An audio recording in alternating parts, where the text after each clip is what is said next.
guys. Saturday.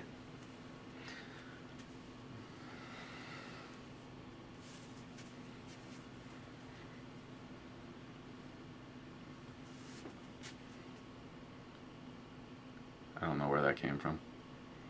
It's like I guess it's like a magic trick. How does she do it? I could just sit, ponder it for hours, just looking and trying to figure out if it's a camera trick or how. What are we looking at today? Well, here's a shocker. Before we look at robust porter from Smuttynose without an alcohol percentage, but with a bottle top that looks something just like that but blurry. There it is. I thought I'd show something. I'm not quite ready to do an update video because I have another item coming yet, but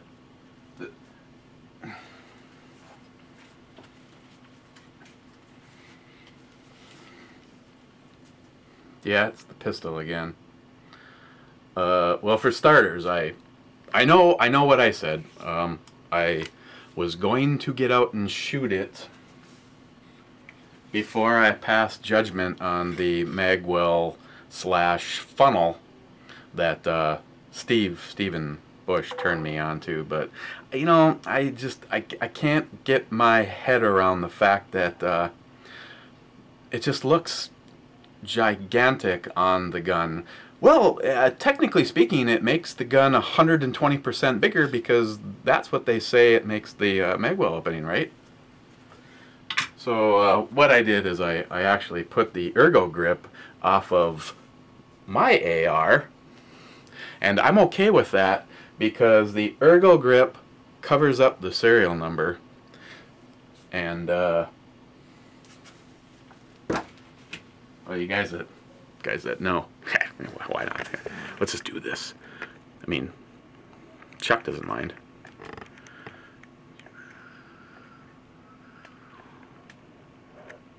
Yeah. I know it's silly, but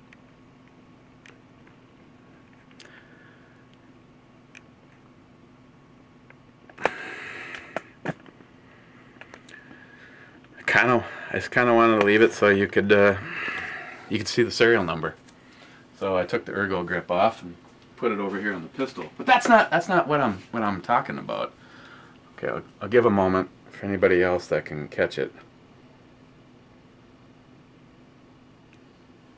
That is the Geissele Super Dynamic Enhanced trigger. And if you are ever wondering, can you notice the difference on a Geissele trigger? They say 3.5 pounds. This keeps coming in every single time at 3 1/4. And I have to say, this is the first time I've ever had the opportunity to use a flat trigger, and this is probably, if I could pull it off, the trigger that I'll go with from this point forward, depending on the setup of the of their gun. I mean, they consider this the Super Dynamic Enhanced 3 gun, and they recommend it for precision shooting, and because I think it said, like, if you're Chuck. There's no particular reason, because you're Chuck. It's just, it's like an M16, like I would know, like a 1911. It has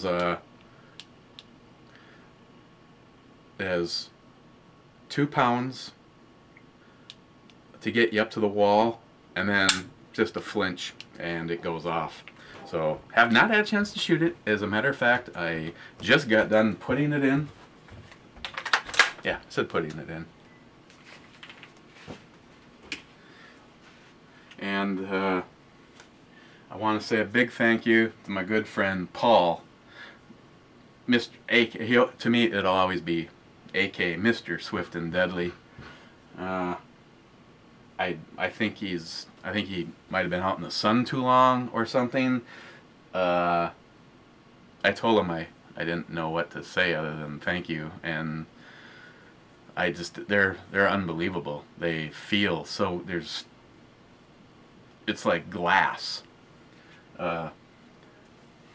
That isn't cheap though.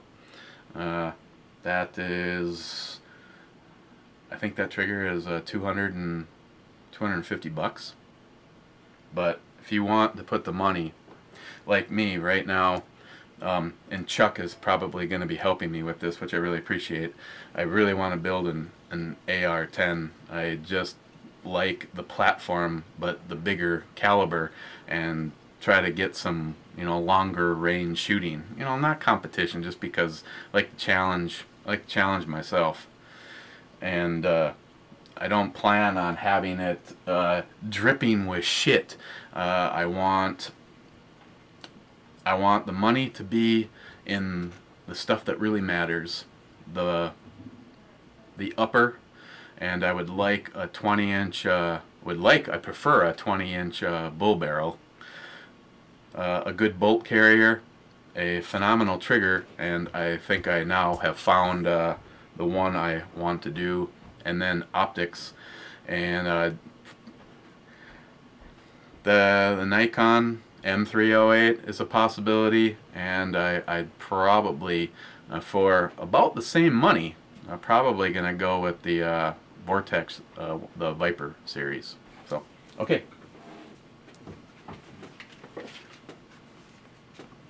Man, that is a sweet trigger. Put you right here, in your little AR resting spot. Okay. I guess it's Smuttynose, like slutty, but smutty. Robust porter. See, they're like, I guess that's like a magic act too. Either that magic act or that magic act. I don't know. It's really a toss-up. Okay, let's do this.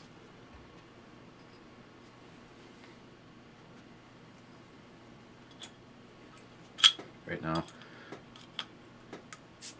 Steve's probably cursing me because I took the magwood grip off there. I don't know, maybe they're awesome. I mean, it's like, it's just,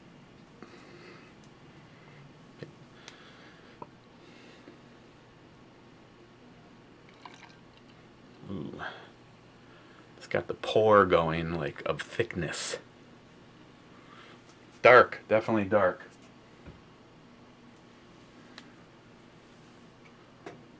Good head.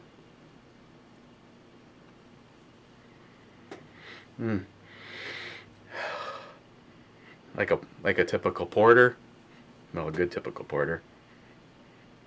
Has those heavy roasted malts, coffee, chocolate. I don't know, it's like a molasses-like sweetness, or smells good. So, cheers.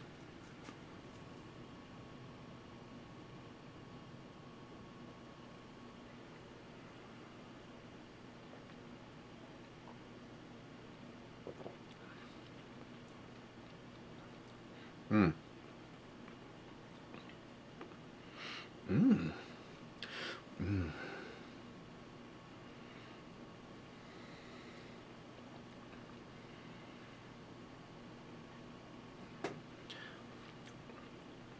Wow.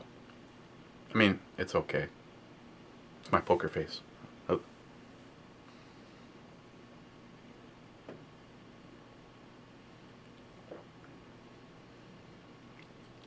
Okay, up front.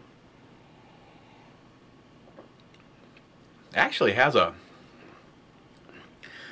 almost a little bit of a, almost like a citrus-like beginning, a little bit of an IPA kind of charge. I know it's not all coming from the carbonation. And then there's kind of a dry, bitter area right there. Like relatively dry, but still good, on the good side of dry bitter. I know some of you guys are probably like, what? I just cracked a Miller Genuine Draft or Tardisius, and sucking on a Coors Light, going, "What's this dry bitter that he talks about?" Oh, as a side note, thanks, Tardisius. I don't know, I guess I missed some of the ones in the past or something on your Sons of Anarchy Zippo series, and both me and Christine are huge fans of the Sons of Anarchy. Speaking of which, has she kept my shirt too? We had Sons of Anarchy shirts, but I tried to sneak into the computer and jumped on Amazon and found the one that you had there, and prefer on brass, and before I could actually hit the proceed to checkout, she was watching your video and came in and kind of like catching you with the gay midget one limb missing Chinese schoolgirl videos that I normally would be watching, where somehow that's okay, but got pissed because I was about to order myself a Sons of Anarchy. So we ended up with two of them, but she ended up with the different one, the other one that you have. It's got more color to it, the red and the white one. Yeah, so thanks. So, it's a side note to that. But that dry bitter area, good. And as that is leaving you, then the roasted malts come on.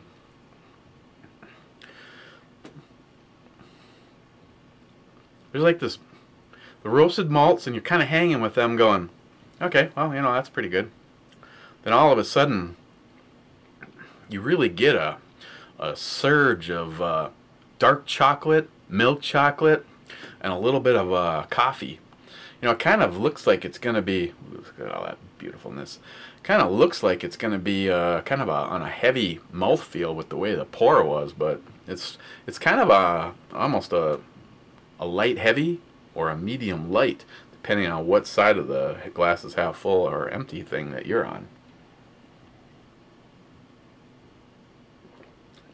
But it is rather complex, and you kind of travel through that little thing, a little bit of a hoppiness, a dry bitter area, and then almost like a long, then surprise, you're gonna get those roasted malts and the several different variations of chocolate and a little coffee, very very little coffee. I mean, if you really hate coffee, you might still notice it, but just the right amount for this.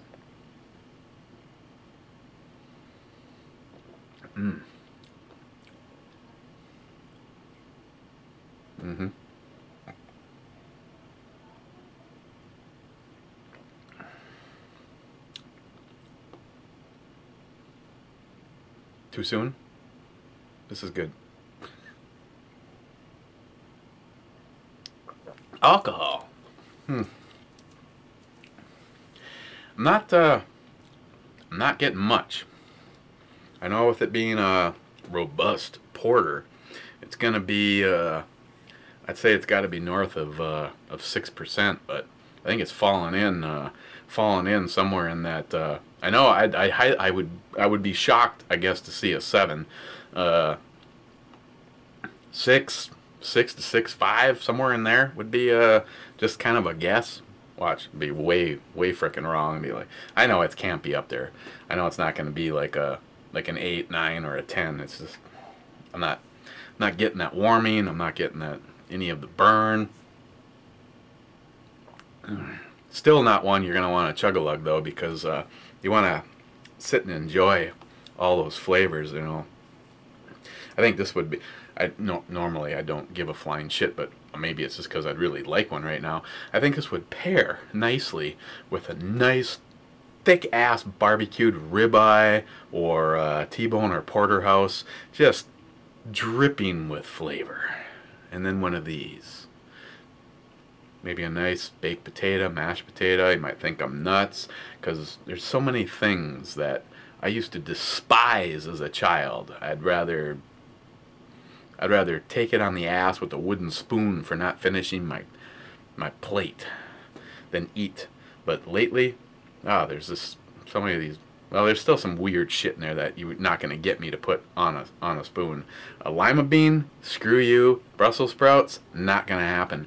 On the other hand, asparagus, oh yeah. Some sugar snap peas, nicely sauteed beans and squash and zucchini. Something else I used to hate, but man, you pan fry some zucchini with garlic and a little bit of olive oil, a little salt, a little pepper. I digress.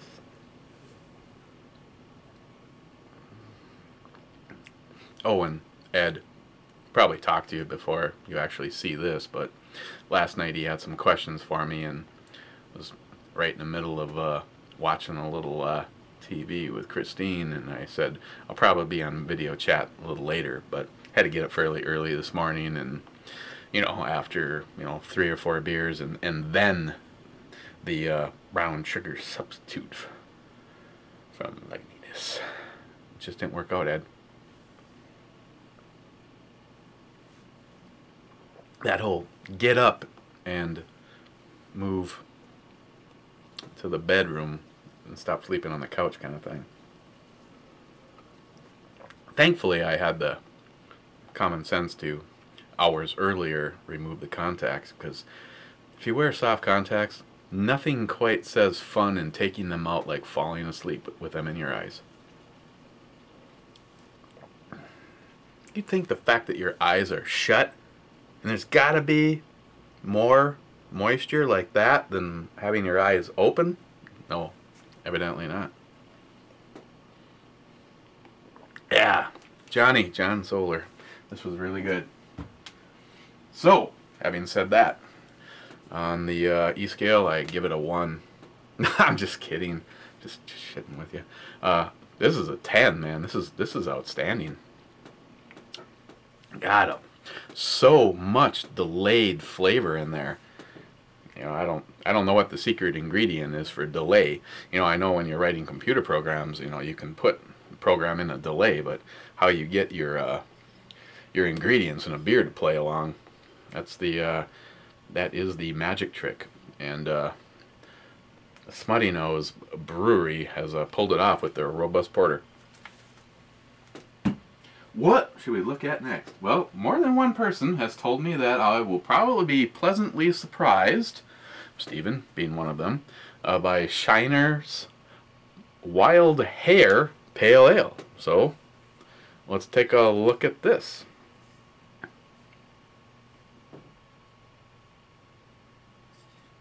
What can I tell you about it? Classic American Pale Ale, richly hopped, fruity, and floral. Munich malt nicely balances. Enjoy. Okay. Hop to it. I don't see an alcohol percentage on this either. Jesus. So much stress in trying to guess how much alcohol is in something. And you can only, you've only got so much to go on. Kind of atypical for that particular kind of style beer, and if it warms or burns, warming is good. Burning, that like you just got done drinking a bottle of rubbing alcohol, that's not so good. So let's do this one tomorrow. Again, if you're not subscribed to him, he hasn't been doing a lot of videos lately. He's been really busy, but a huge thank you again to Paul. I know his channel is The Armed Medic, but he'll always be my Mr. Swift and Deadly. The Geissele Automatics Super Dynamic Enhanced 3-gun is it's sweet. I really love that flat trigger. So we will God, how did she do it? I just don't know. We will see you guys tomorrow. Cheers, and have a awesome Saturday night. I'm gonna drink this.